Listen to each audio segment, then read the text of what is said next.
Muito bem-vindas, muito bem-vindos à nossa conversa significativa de hoje, cujo tema é Aprendamos com os Indígenas.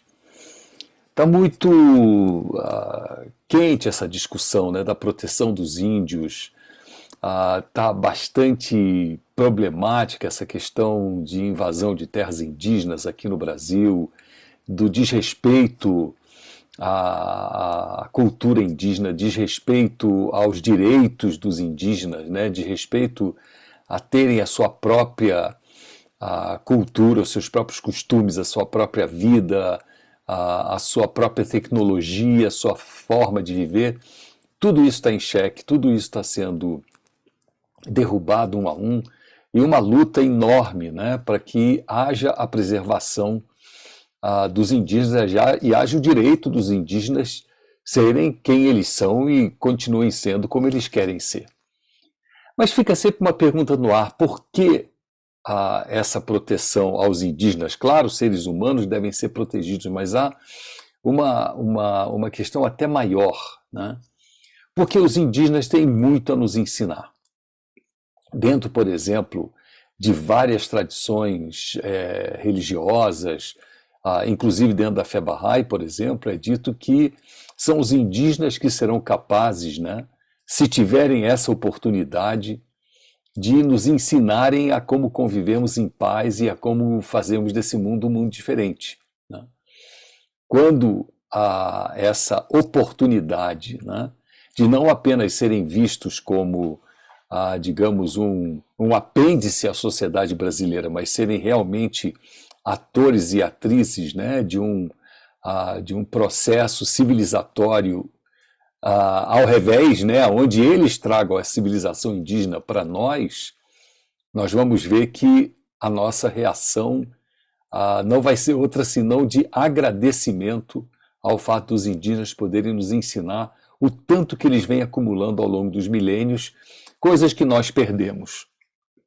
Então, quando eu digo aprendamos com os indígenas, eu trago para vocês uma série de falas de indígenas que vão nos ensinar muita coisa, né? E essas falas são de indígenas daqui das Américas, né? A América do Sul, América Central e América do Norte, e de onde nós vamos poder aprender muita coisa interessante, muita coisa boa. Então vamos começar com uma reflexão, né, que vem de um cacique muito conhecido, o cacique Seattle, que em 1855 ele escreveu uma carta ao presidente norte-americano na época, né? E nessa carta ele traz certas verdades que nós precisamos realmente mergulhar e aprender, né? Uma dessas verdades que ele diz na carta é que nós somos parte da Terra, do planeta Terra, e essa Terra é parte de nós. Que tudo que existe ao nosso redor na verdade, tem uma conexão profunda conosco. Ele diz que as flores perfumosas são nossas irmãs. Os gamos, os cavalos, a majestosa águia, todos são nossos irmãos. Entendermos que nós estamos intimamente relacionados com a natureza é uma coisa que a ciência e a física moderna vêm dizendo para a gente. A física moderna diz que nós estamos intrinsecamente conectados umas com as outras, uns com os outros. E que se nós perturbamos essa conexão, todos sofrem. É como se nós fôssemos um grande corpo humano, né? A existência nesse planeta Terra. E até disso vem uma série de teorias, né? Uma delas é a de Gaia, né? De que esse planeta tem vida e nós somos parte dessa vida. Mas vejam, isso aqui é o que a ciência moderna vem tentando explicar e que os indígenas já vivenciam há muito tempo, né? Quando ele diz que nós estamos interconectados, aí ele continua e fala: de uma coisa temos certeza, os indígenas norte-americanos: a terra não pertence ao homem branco. O homem branco é que pertence à terra. Disso temos certeza. Todas as coisas estão relacionadas como o sangue que une uma família. Tudo está associado. E aí ele continua dizendo que o que fere a terra, fere também os seres humanos, né? Fere os filhos da terra.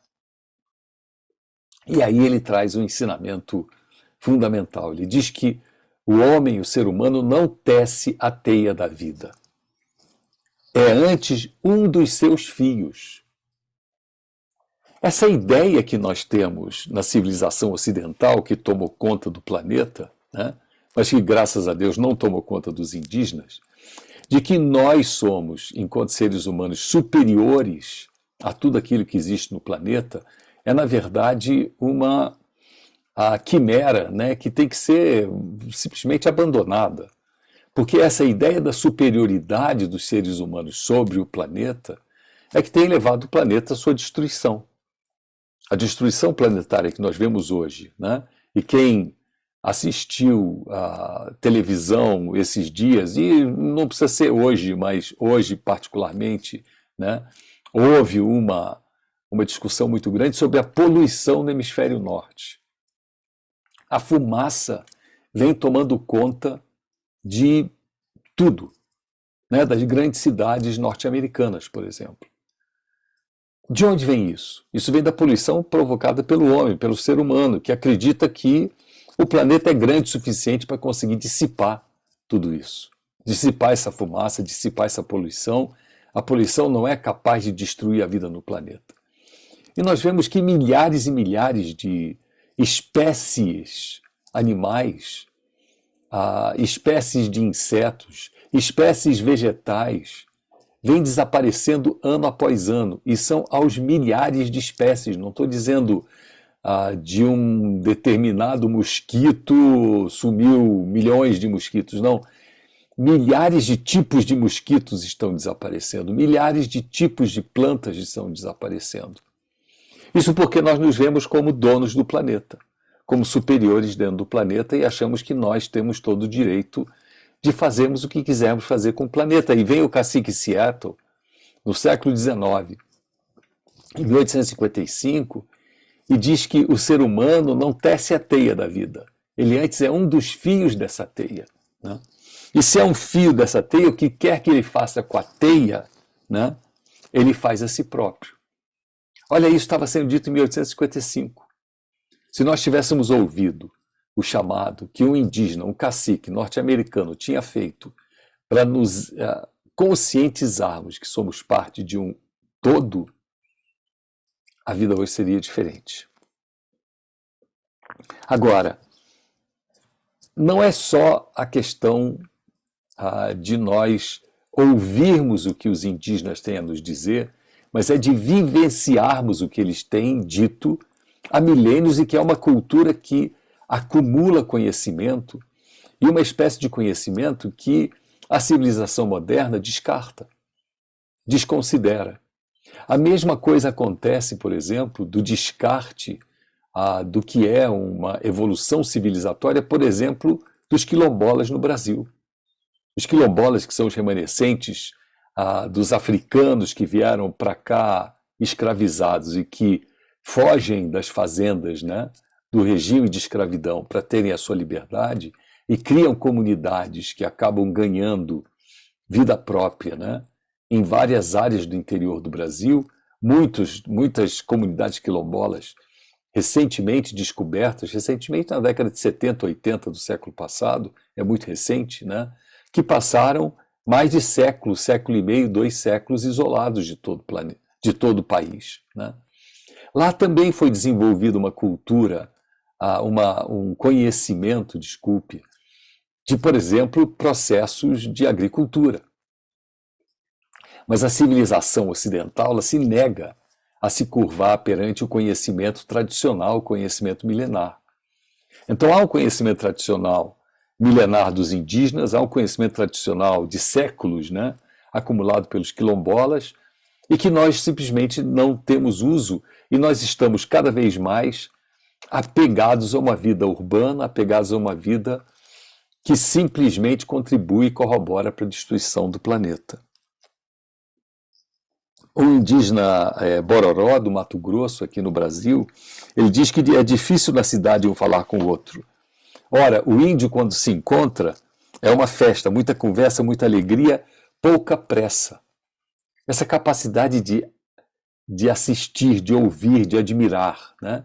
e ao mesmo tempo de se nutrir, né, com a presença do outro, é uma coisa que nós estamos perdendo nessa civilização ocidental, né, apressada. E o que diz o Muru, esse indígena Bororó, é que a vida não é composta por essa pressa, né? E nós temos uma pressa do quê? Uma pressa de destruição dessa teia, da qual nós somos apenas um fio, não somos a própria teia. E ao destruirmos isso com essa pressa que nós temos, com esse afã de realizar coisas, né? Na dimensão do concreto, na dimensão material, nós estamos destruindo a nós mesmos.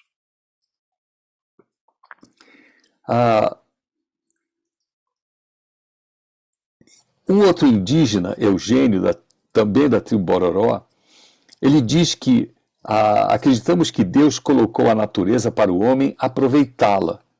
Deus criou todas as coisas, todos os animais para o índio servi-lo. Nosso povo não pode esquecer da tradição. Então, o que significa a presença da natureza ao nosso redor, né? Ele é um lembrete do divino. A natureza é um reflexo do divino. A natureza é que espelha as qualidades divinas, né? De perfeição, de harmonia, de diversidade, de uma forma esplêndida. Quando nós estamos imersos na vida da natureza, né? E não presos à vida da matéria, onde só asfalto e concreto é que nos cerca, mesmo nas cidades menores nós estamos nos distanciando da natureza, né? Nos grandes centros, então, nem falar, né? Então, qual é o nosso papel enquanto componentes conjuntos dessa natureza fantástica? É aprendermos com o indígena o que significa, 1, não ter pressa, 2, observar na natureza as qualidades divinas, as qualidades da perfeição do Criador, e 3, entendermos que nós não somos os donos da natureza, nem ela é a nossa dona, mas que nós fazemos parte de uma teia que se tece uma com a outra. Se nós rompemos uma linha dessa teia, nós estamos prejudicando a nós mesmos. E o que nós estamos fazendo com a natureza que nos cerca é essa destruição, né? Agora, também os indígenas nos ensinam uma coisa que é uma educação, um processo educacional, um processo de conhecimento que difere daquilo que nós conhecemos como sendo a educação formal e que é capaz, então, de nos propiciar desenvolvimento, né? Sem dúvida, eu não estou aqui fazendo apologia da vida nas cavernas e voltarmos atrás no tempo. Mas o que eu estou dizendo é que os indígenas são capazes de nos trazer valores éticos e morais que nos farão, e poderiam já ter feito há muito tempo, né, sermos capazes de transitar nesse mundo do desenvolvimento, nesse mundo das transformações, com valores que não sejam os valores da destruição, que sejam os valores da preservação. Porque o papel que o indígena desempenha no seu habitat, no seu meio ambiente, é o preservar e não destruir. Nós estamos no paradigma da destruição. Nós pouco nos importamos com o que quer que esteja à nossa frente, passa o trator em cima, abre a estrada, e isso significa uma perda muito grande em termos de a nossa capacidade de apreciação, a nossa capacidade de observarmos os detalhes, né?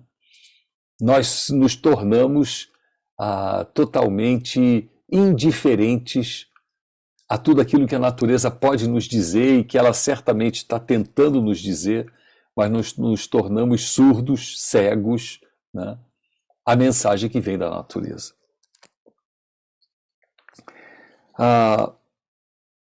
Uma coisa que é importante destacar, né, é que o que é importante na evolução do ser humano é o seu autoconhecimento e é a sua capacidade de desenvolver a sua dimensão espiritual, porque é essa dimensão que vai ser a dimensão que se preserva, que se mantém após a nossa morte física, né? Nós estamos absolutamente, na grande maioria das pessoas vivendo nas cidades ou nos grandes centros, alheios à nossa dimensão espiritual. E isso é outra coisa que o indígena nos ensina. Através dessa conexão com a natureza, essa conexão consigo próprio, é que o indígena consegue perceber a sua dimensão espiritual e fazer do seu ato cotidiano um ato de nutrição da sua dimensão espiritual. Então esse é mais um aprendizado que o indígena nos traz, né? Como eu nutro meu espírito através das minhas atividades diárias, através do meu viver cotidiano, né? Eu tinha destacado no convite que tinha encaminhado, anunciando essa nossa conversa significativa de hoje, um diálogo que Carl Jung, que foi um grande estudioso da psique humana, né, desenvolveu diversos aspectos da psicologia, né, em que ele mantém um diálogo com o indígena. E foi esse texto que eu coloquei, é um diálogo de Carl Jung com o indígena, né? Ele pergunta ao indígena: por que você diz que todos os homens brancos são loucos? E o indígena responde: porque eles dizem que pensam com suas cabeças. E Jung responde: mas naturalmente, com o que você pensa? E o indígena responde: eu penso com o meu coração. Esse é outro aprendizado que os indígenas nos trazem, né? É a razão versus a percepção emocional, né? Quando você pensa com a razão, você se cega e se mantém surdo, alheio a tudo que está à sua volta. Quando você pensa com o coração, isso não significa não usar do raciocínio, não usar da lógica, mas aqui tem uma metáfora muito forte, né? Não é apenas a razão que é capaz de nos levar ao nosso autoconhecimento e à nossa perspectiva de nutrição espiritual, né? Então eu preciso trazer o coração para dentro da equação. E o que significa trazer o coração para dentro da equação? Significa eu trazer um equilíbrio nas minhas capacidades lógicas de percepção, capacidades da razão, né? E claro, o indígena utiliza a razão, utiliza a sua percepção lógica e racional, mas ele traz a dimensão emocional de uma forma equilibrada para dentro do seu processo decisório. Então, eu penso com o coração, né? E isso nos leva, então, a uma última percepção da dimensão do que o indígena é capaz de nos ensinar, que é algo que também nós tínhamos antigamente e que perdemos na modernidade, né? Nós antigamente dizíamos que a sabedoria, ela independia da capacidade, não da capacidade, desculpa, mas do aprendizado formal, né, que uma pessoa tivesse passado. Então, se essa pessoa fosse analfabeta, isso não significava que ela não tinha capacidade de exercitar e exercer a sua sabedoria. Isso nós dizíamos antigamente. Hoje em dia, a pessoa analfabeta é vista como um zero. Ela não tem, pela avaliação, digamos, geral, né, ela não tem capacidade de exercitar qualquer espécie de sabedoria, né? Então, essa ideia de que pessoas que vêm da tradição e que não têm o conhecimento formal trazem uma capacidade inata, inerente, né, e que pode ser aproveitada, isso tem sido deixado de lado. E isso faz com que nós nem sejamos capazes de entender a linguagem de alguém que venha dessa trajetória. Uma trajetória que não conheceu educação formal. E eu não consigo dialogar. Então, uma coisa que nós precisamos desenvolver na nossa capacidade, dentro da dimensão da nossa realidade de mundo civilizado, se é que podemos chamar assim, é de sabermos entender a linguagem e a sabedoria de quem não teve acesso à educação formal, porém é capaz de compartilhar conhecimentos e sabedorias muito profundos, que são essa sequência de coisas que eu compartilhei com vocês, né? Chogyam Effendi, que é uma figura central dentro da história da fé Bahá'í, ele foi o guardião dentro da história Bahá'í, ele traz um texto muito interessante sobre isso, né?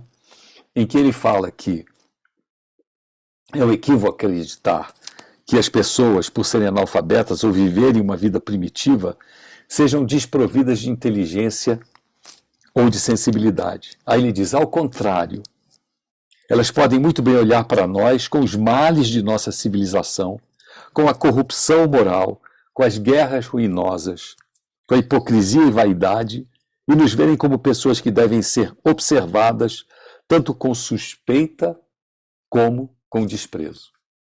Então, aqui eu acho que fecha uma perspectiva muito interessante, né? Como nós olhamos os indígenas? Se nós os olharmos como desprovidos da capacidade de compartilhar uma sabedoria conosco, eles têm todo o direito de nos olharem com desconfiança e com desprezo, e dizendo que vocês representam um aspecto civilizatório que é coroado por corrupção, coroado por guerras, coroado por hipocrisia. E daí então a gente não vai chegar a lugar nenhum.